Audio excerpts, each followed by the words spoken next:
Normal ra ang sitwasyon sa mga pantalan sa dakbayan sa Sugbo taliwa sa gikatakdang pagsud sa Super Typhoon Mawar sa Philippine Area of Responsibility. Samtang giklaro sa Philippine Coast Guard ug sa Cebu Port Authority nga wala pay biyahe nga gikanselar sa pagkakaron. Atong sayran pinaagi ni ining report. Nadta namo kini mga pasayro nga naglinya sa mga ticketing office sa pantalan sa dakbayan sa Sugbo. Way kalambigitan sa kahimtang sa panahon ng pagdagsa sa mga pasayro sa pantalan kung dili mamauli silang dapit ug ang uban nag-apas nga mamista dito sa lalawigan sa Bohol. Way ka manakas kahimtang sa panahon. Murag layo pa man ang kuan.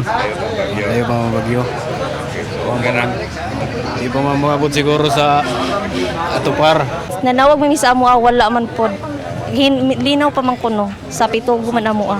Sa phone interview sa opisyal sa Philippine Coast Guard gitataw nini nga way gikanselar nga biyahe sa mga sakyanan sa kadagatan sa pagkakaron. Ang tanang lakang sa PCG mag-agad usab matud pa sa weather bulletin sa Pag-asa diin wa pa man mo issue bisan og gale warning.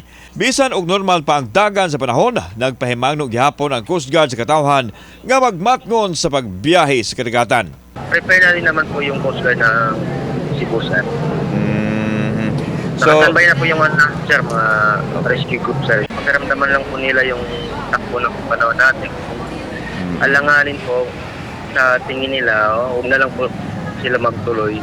ang Cebu Port Authority kung CPA nihimo usab og pagpangandam sa posibleng epekto sa bagyo. Gisusi matud pa nila ang mga struktura diin naapektuhan kaniadto atol sa bagyong Odette.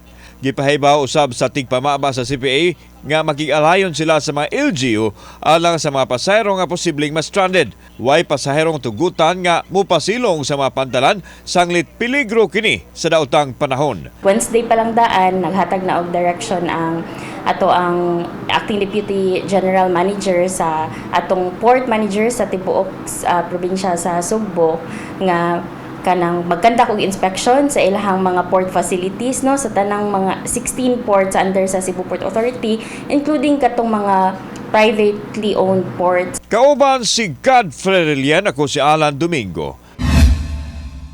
Balitang Bisdak.